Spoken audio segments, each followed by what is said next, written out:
Welcome to another episode of Casual Cinephilia, where enthusiastic amateurs talk very passionately about movies. I'm Ian. I'm Lorian, and today, for our first episode in October, we're going to be talking about Hocus Pocus. Our first spooky movie. Spooky. And I just want to open this episode by putting out the thought and petition that Bette Midler is a national treasure. Yes. She is just absolutely phenomenal and fantastic, and I love everything that she does, and she is amazing in this movie. Honestly, the three witches are phenomenal. They are so great in this movie. I just love it. It's so good. Do you know who else is in this movie? Who? Oh, your boyfriend, Doug Jones. Not my boyfriend, Ian. Doug Jones is the man of a million faces. Yes. I genuinely forgot that he was in this until, like, what was it? I think it was like one of the last scenes he's in where he just like plops back into the grave, and I was like, oh, that's right. That's Doug Jones. Oh, that's Doug Jones. This is a great movie. Like, this is such a good Halloween movie, but it's also just a good movie, too. It's a lot of fun. It really is. So good. The costumes are pretty. Yeah, definitely. They're very, like, ridiculous high fantasy costumes, not based on any good history, which I personally don't give a shit about, but feel like I need to disclaim in case anybody who does care is listening and wants to nitpick, which is uninvited. But they're great costumes. Excuse me, I would like this entire podcast to focus on the historical inaccuracies of Hocus Pocus. Thank you. There are entire podcasts that focus on the historical inaccuracies of the clothing of movies. Like, I could understand if you were doing like a genuine attempt at a period piece. Like, you'd want to make sure that you were getting it right. But Hocus Pocus, come on. Well, like, the problem with historical accuracy is modern audiences do not have the education and lens through which historical costumers are viewing this historical clothing. It doesn't read correctly. And the point of a film is to tell a cohesive story. And if the clothing being a little bit off and a little bit more modernized, for example, having a bride wear a white dress and a veil in an era in which that was not yet popularized, but it helps tell the story, it makes the audience understand what's happening, then it doesn't matter if it's historically accurate. I agree. Wholeheartedly. And that's my opinion on that. Back to why I like these costumes. I've been looking at trying to recreate that Winifred Sanderson outfit for years, and it's just such a daunting task. Yeah.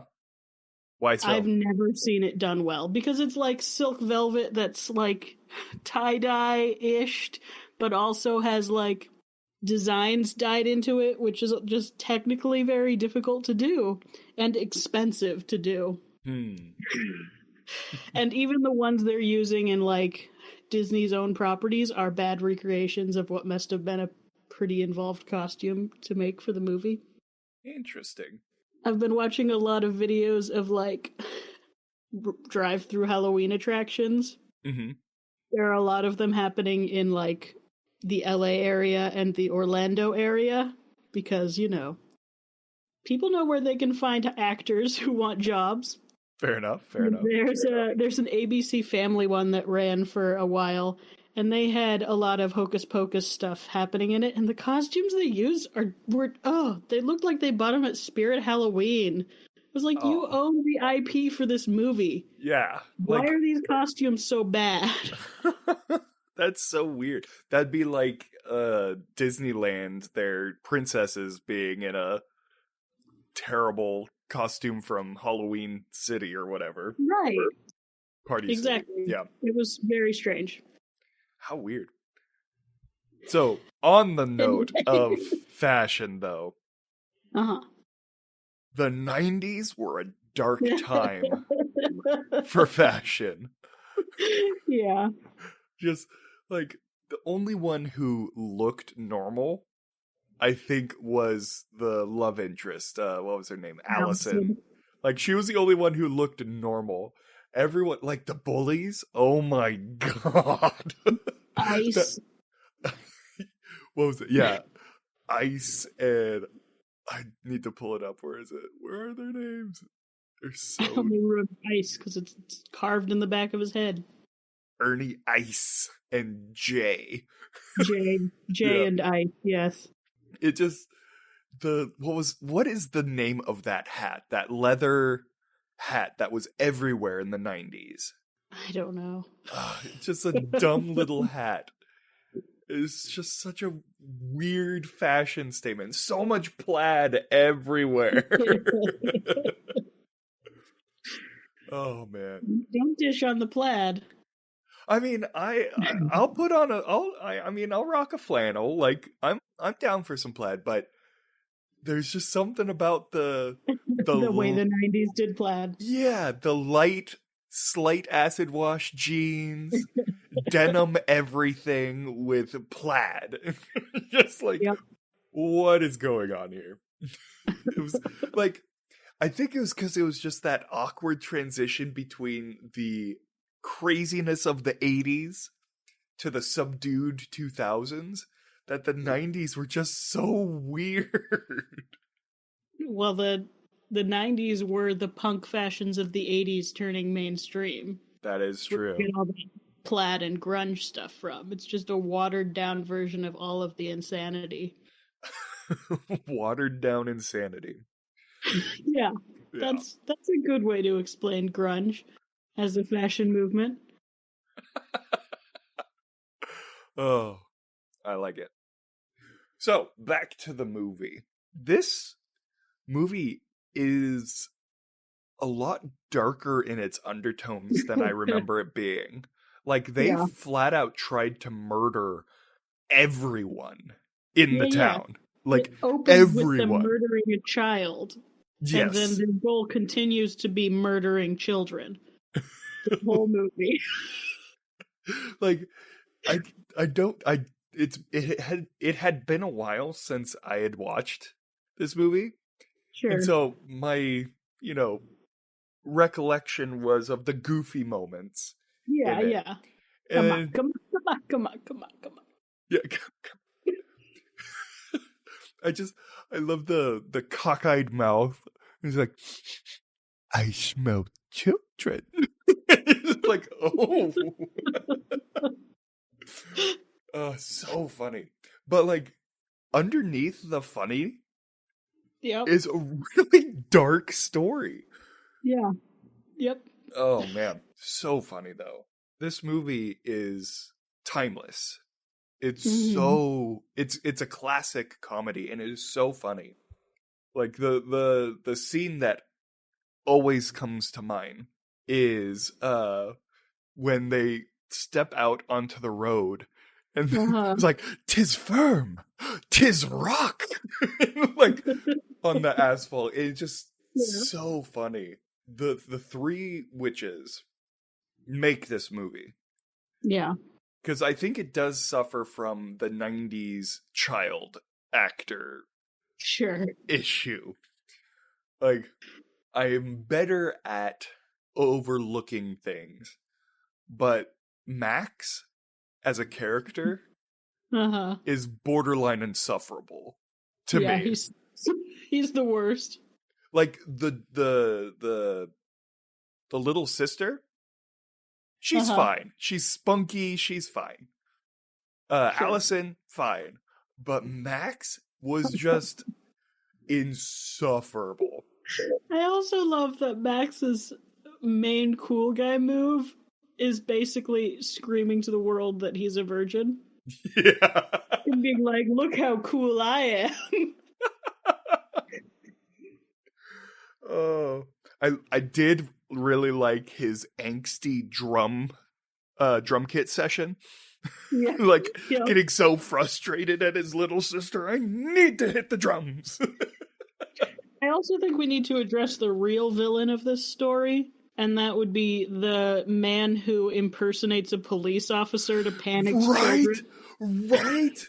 Okay, so I was afraid that was just my like crotchety old man coming out in me, but like that after that No, scene, he's a I was like, straight up asshole, and also should be arrested because that's yeah, just super illegal thing yeah. to do. That scene went by. I was like, that's illegal. Like, oh Yeah. my god. It's illegal and also immoral. I mean, these children were panicked. Before he even heard what they were talking about, he could see they were in crisis, and he should have said, wait. Stop a minute. I can't help you. Take this clearly very important issue that you are experiencing to someone real. My duty as a good person is to stop this from happening. That should have been before they even started talking about witches. They were so afraid. And then he drives off with his hooker girlfriend. It's like, they actually thought I was a cop. It's like, Probably something to do with the fact that I'm wearing a uniform and on a police decorated vehicle. You asshole. Monster! Oh. Let that be a lesson to us in this political moment that the true evil is complacency. Anyways. No, that 100% that guy is the true villain. Yeah. Yeah. And like, worse. I don't know, do those parties, like what the parents went to, do those things still happen? Like, is that a thing? Was that a thing? I mean, I remember like Auburn used to have the black and white ball. It'd be like a big fundraiser event that the city threw. Yeah. Like, over 18 crowd. So, I mean, I can see things like that happening. It doesn't seem outside the realm of possibility.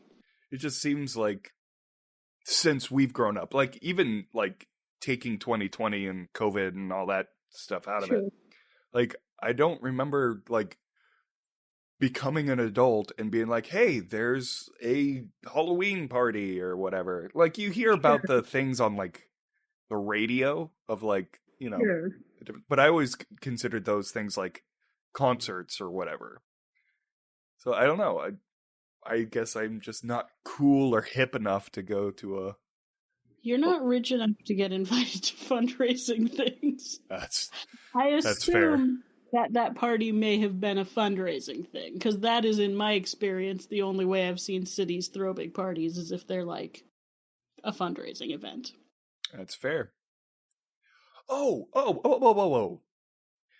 What was it about like the 90s and the early 2000s about every Californian being picked on? Like, was that like Hollywood just trying to be like, Californians are people too? Like, I guess so, probably. Because like there's like Remember the Titans, all like they all like in this era there's always a Californian that like needed to be redeemed by the end. What was that? Maybe the Californian underdog. Maybe they just created such a crap reputation for California with like the beach movies of the 60s and 70s that they were like, maybe these guys need to be the underdogs for a while. We're starting to feel a little crap about the image we're projecting. Maybe we should be the put upon child for a while. Yeah. Man. It just seems so funny. He's like, you're from California? Do you know how to surf? Bruh. It's like, what a dweeb. You don't know real America, California. Jeez. Which I'm pretty sure those two bullies spoke more Californian than Max did. 100%. Of course, this was also filmed in California, so... Wait, you're saying it wasn't actually filmed in Salem? No. But I thought this was a completely historically accurate period piece that has 100% historically accurate costuming. Yeah. Okay. I'm glad we got that squared away. Yeah. Ugh. Salem, Massachusetts, it's one word and it's a town in California. Salem, Massachusetts, California.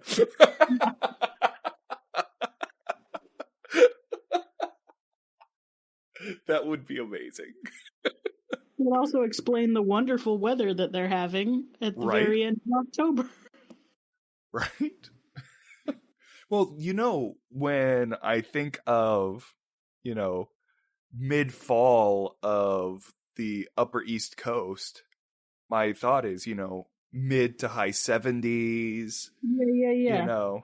lovely clear skies, like, California weather. Yeah. Yeah.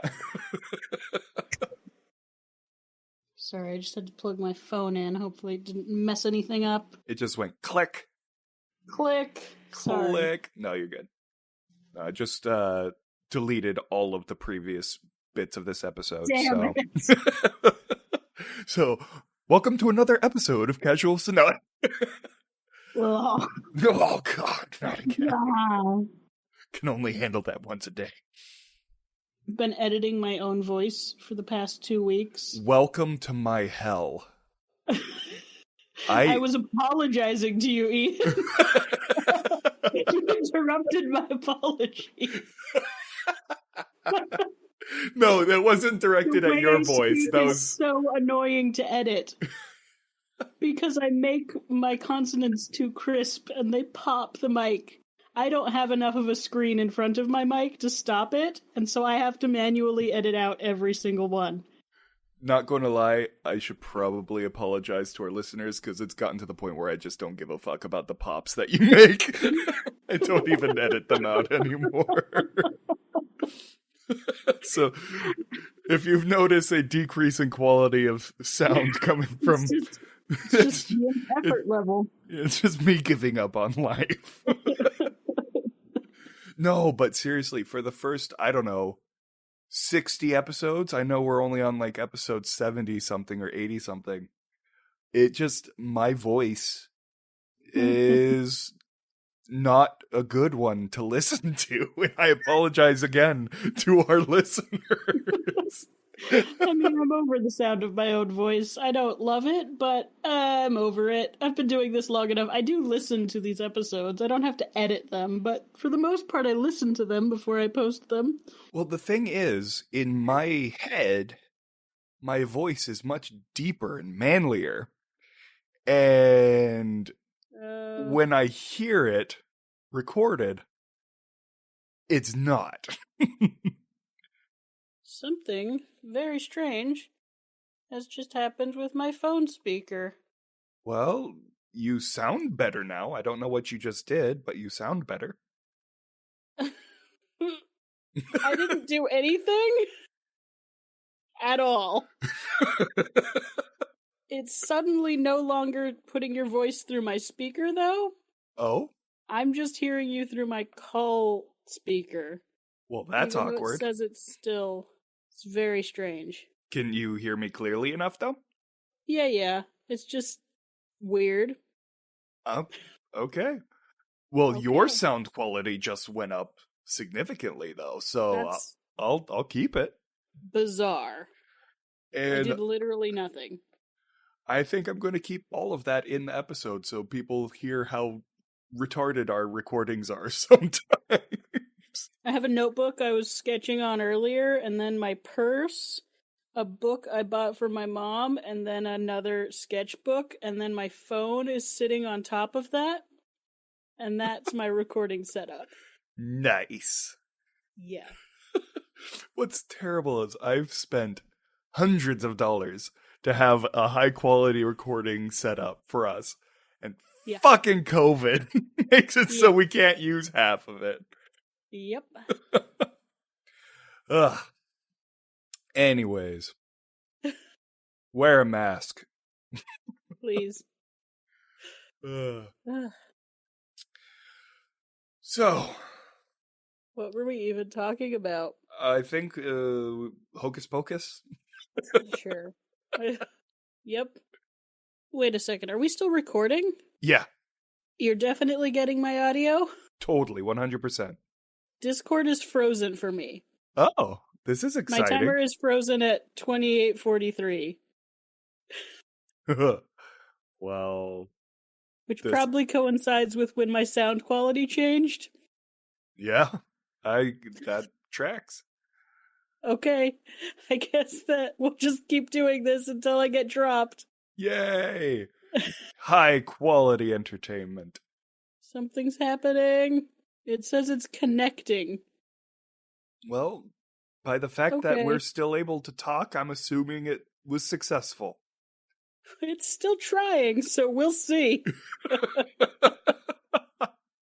But my timer is back up to where we're supposed to be now. Oh, So the good, speaker good, is good. still weird on my side, but oh my god. What? It's just such bullshit. Why? There's such a nice microphone with a little screen, fancy arm, and I have a pile of books and a phone that isn't even telling me it's doing what it's doing. Well, if we can solve our COVID problems and not have to worry about, dying, Yeah. you'll be able to use my stuff again. Great. Until then, What's even worse is I actually have a nice speaker in my home. Like, nice microphone, I mean. mm-hmm. And I can't use it because for some reason the computer just stopped doing that. Yeah. I mean, it works. It has a constant when we use it. See, that's weird because when I record audio on my phone, Mm-hmm. I get a left channel buzz. Really? But when I record audio on the mic, I get nothing weird. How weird. Yeah. Hmm. Opposites. Yeah. Anyway. So I'm looking at the IMDb, and Doug Jones is cast as Billy Butcherson, Yes. but Karen Malkus plays headless Billy Butcherson. Yeah. Charming. A much, much shorter person. I'm assuming. And there's no picture. But I'm assuming it's the part where, Doug Jones's Yeah. head is on the ground and he's Yeah. trying to get the attention of the headless body. Makes That's funny. sense. It does. It makes complete sense. I just find it funny. It is funny. This is a good movie. And if you're It wanting is. to get into the Halloween spirit, this Spooky is a good season. one. Spooky. Now, I think what's great about it is that it has the spooky essence, but it's light and funny and easy to get into. This is the most charming movie about murdering children I've ever seen. Very much so. Like, it really gets you into the spirit of murdering children. Yeah. So, do you have any final thoughts on Hocus Pocus? This has been a shit show of an episode, but depending on how much you leave in, yes, it has been a shit show. I think I might leave in a majority of it. Oh boy. Who knows? Who knows, depending.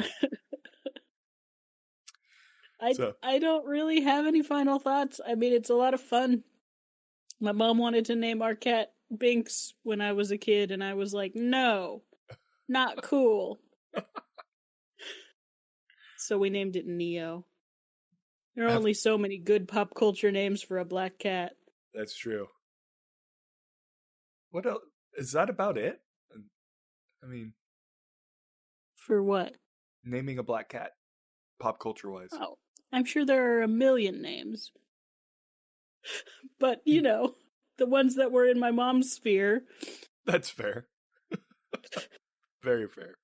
And it was Neo from The Matrix, to be clear. Oh, yeah, of course. A cat was named after a trench coat, essentially.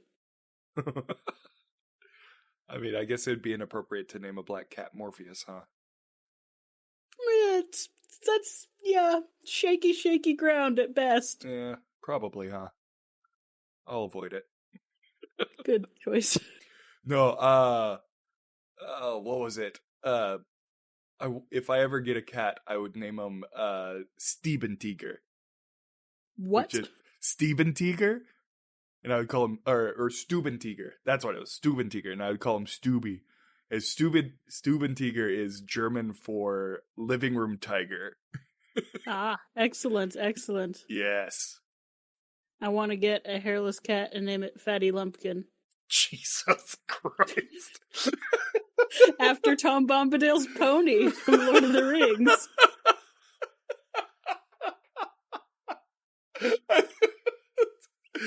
Oh, everyone would think you'd be so mean because you'd be like, "Here, fatty, fatty, fatty." I already do that to my cat who's not named Fatty Lumpkin, so every day when I fill up her food bowl, I say, "Come here, fat ass, it's time for food." Come here, Tina, you fat lard. Come Yeah, get your that's what dinner. it started as, but then it became a more personalized "Come here, fat ass." Oh, I love it. What was that? There's that that meme. It's like there's three ways I talk to my cat. It's like oh, come here, you little kitty wumpkins, you little no. And then the other one's like, you are beautiful.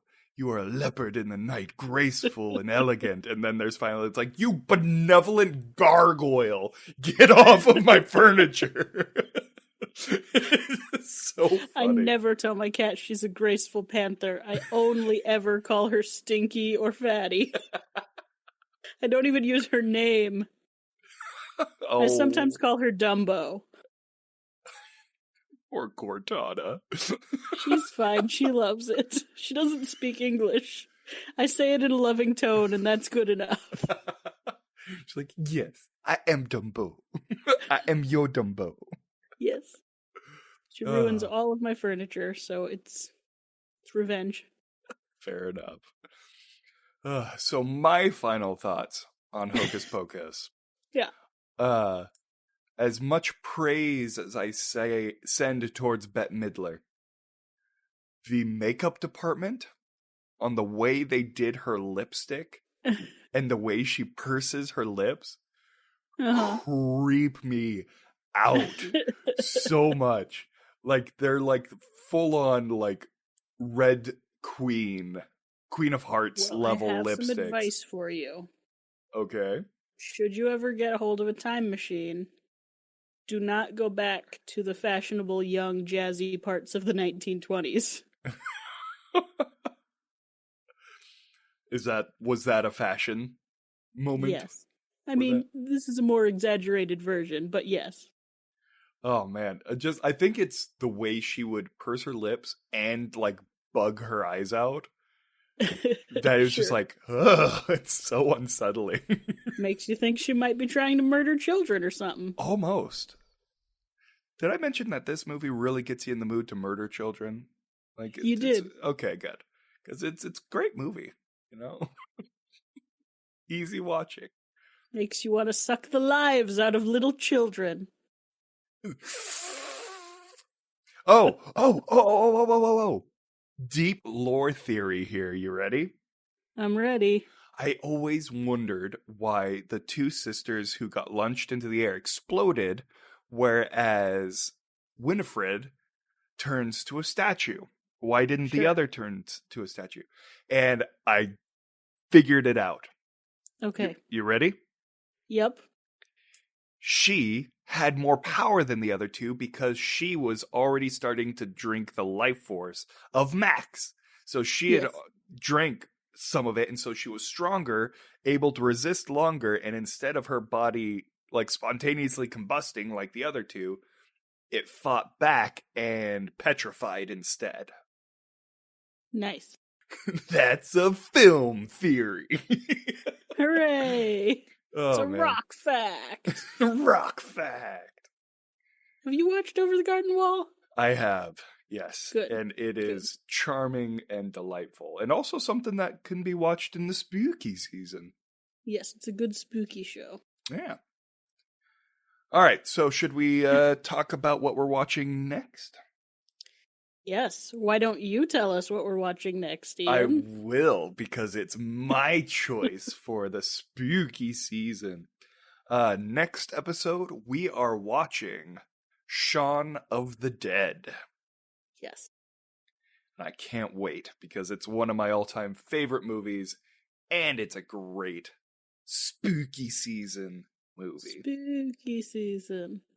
And before we go, just want to say a shout out to our Patreon supporters, Jenny, Jake, Pam, and Graham.